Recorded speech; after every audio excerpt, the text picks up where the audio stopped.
So we've been looking at these I am statements of Jesus from the book of John, and we've paused for the last several weeks at the statement, I am the light of the world, to look again at the theology of light. Light, we have seen, is not only a metaphor for God, but it's one of God's defining characteristics. For the last couple of weeks, we've been looking at the creation story, contrasting light and darkness, and we've been looking at the subject of darkness as a potential insight into the understanding and the topic of free will. As we have seen, at the creation, God moves in the darkness to illuminate the void. God separates the light from the darkness, but in a most mysterious way, and for reasons that we've been discussing, he leaves the darkness instead of eliminating it entirely. In 1 John 1 verse 5, we read that God is light and in him there is no darkness at all. And so if God were to not evacuate himself in some way from this cosmic darkness, everything would be light. Why is it, we've been asking ourselves the question, that God elected to leave a sense of darkness? We've contrasted the garden with the new heaven and the new earth, where we see that in the garden there is both light and darkness, but also the tree of the knowledge of good and evil, neither of which are found in the new heaven and the new earth. In the new heaven and new earth, we're told there is no darkness and there is no need of the sun, because God's presence is the pervasive light. We've also called the tree of knowledge of good and evil, which is not in the new heaven and the new earth, the tree of the law, the tree of obedience, the tree of darkness, even more recently, the tree of free will. Charles has suggested last week and even the week before that we might find insight into the subject of light and darkness by going back even further in the story of the cosmos before the garden, and to look at the subject of light and darkness as it relates to the story of Lucifer, shedding some light, as it were, on the story of Lucifer. The story of the fall of Lucifer is told in sort of piecemeal throughout the scriptures, but the two primary areas where this is told is from the book of Isaiah, Isaiah chapter 14, and from the book of Ezekiel, which we'll read here in just a moment. Now, if you read the story in the book of Isaiah, you'll see that the story is told in kind of an allegorical way. It makes reference to the king of Babylon.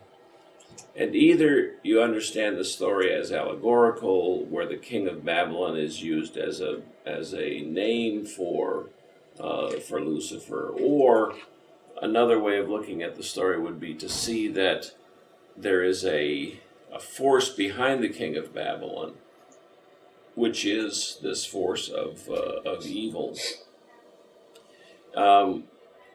It's clear that this is not the literal king of Babylon by the description of the individual that it's discussing, and this begins in Isaiah 14, verse 12.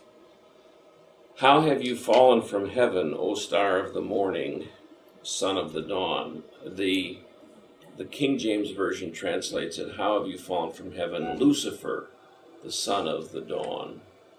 You have been cut down to earth. You have weakened the nations. So it's clear that this cannot be the king of Babylon literally, because he's been cut down and fallen from heaven. But you said in your heart, I will ascend to heaven. I will raise my throne above the stars of God. I will sit on the mount of assembly in the recesses of the north. I will ascend above the heights of the clouds. I will make myself like the Most High. So this is the description of kind of the thinking. Notice that we're talking about will in verse 13. I will ascend to heaven. I will raise my throne above the stars.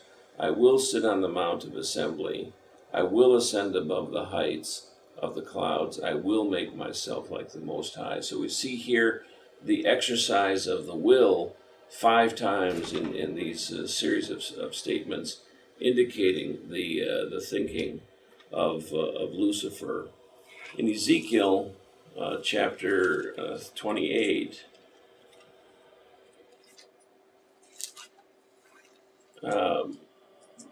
beginning in verse 13, again the description of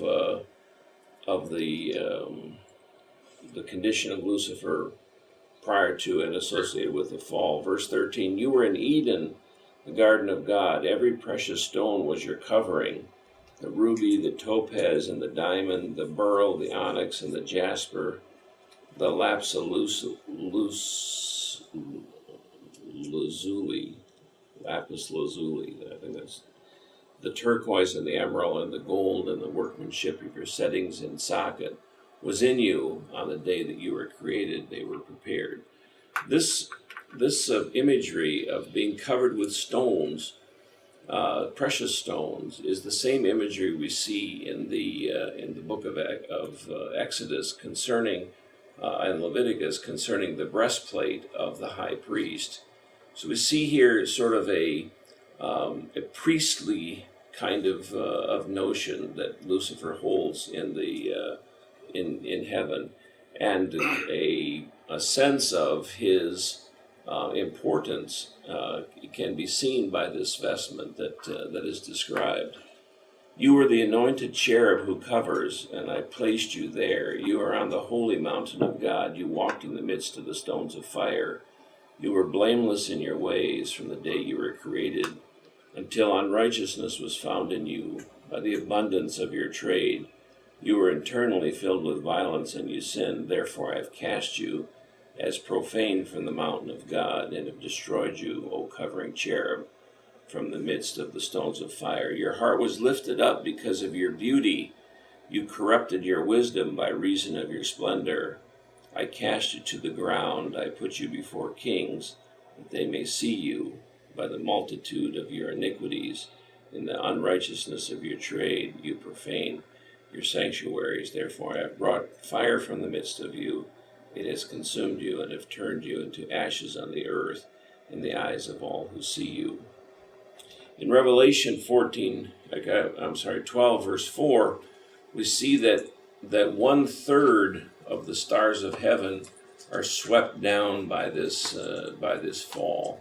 And this suggests that not only Lucifer, but perhaps as many as 1/3 of the stars of heaven, the angels of heaven, were cast down as well.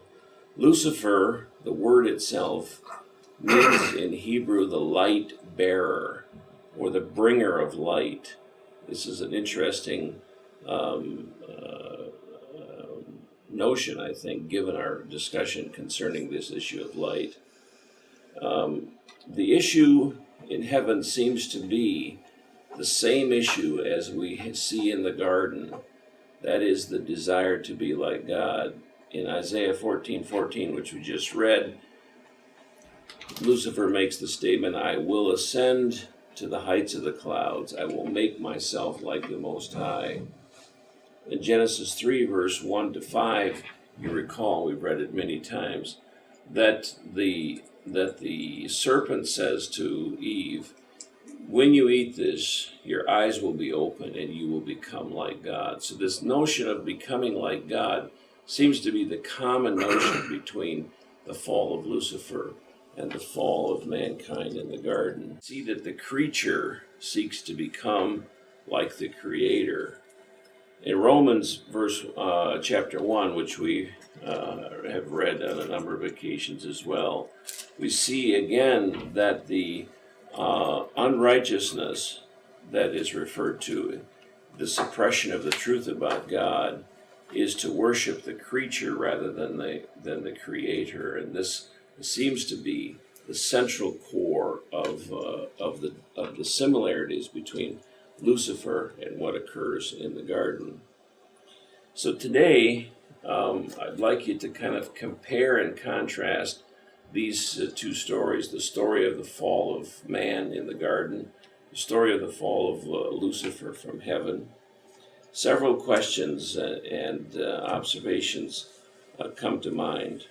The first question is it safe to say that what is at stake in both of these stories is the issue of free will? That is to say, to be like God. Is it a true statement to say that in the exercise of free will, at least if the free will is against the will of God, that what it is an expression of saying, I will be like God, or I will be my God, my own God. That this is the fundamental outcome, this is the fundamental product of free will, and that is that you would be like God. Can you hear me, David? Yes, you're fine. Okay. Yeah. You turned it down? Yeah, so that. Oh, okay. Yeah. All right. I just wanted to make sure because I saw the number of dots was different. In other words, any exercise of the will of man, as opposed to the will of God, in essence states that the intention is to be like God and to make judgments where God's judgments would be. What is it about the heart of the creature that desires to be like the Creator? What is it that drives that motivation? And if we are made in the image of God, which is what God claims in the creation story, then are we not by definition in some way like God? So how does that fit in? As the stories go, it's puzzling that twice, 2 for 2, 2 out of 2, we have perfectly created beings given a choice, and they choose darkness rather than light. What is the significance of that? If there was no darkness left by God at the creation, where would Lucifer go? Where would Satan be found? Because in Jude verse 6, it said, "And the angels who did not keep their own domain, but abandoned their proper abode, he has kept in eternal bonds under darkness for the judgment of the great day." I'm wondering to what extent the story of the fall of Lucifer, and again, I'm thinking of this very much in spiritual terms, to be sure. Where would they be today? Where would they go to if there was no darkness? And is there some insight into the reason why God does not eliminate all the darkness to be seen in some understanding of what goes on here? Why do you think God let the serpent into the garden anyway? Wouldn't it have been a much better idea just to leave the serpent out of it? Why is it that God allowed that to be? I'd like your thoughts today on the light and darkness, Lucifer, free will, the serpent. Your thoughts on these two stories, comparing and contrasting the story of Lucifer, the story and the fall of Lucifer, the story of the fall of man in the garden.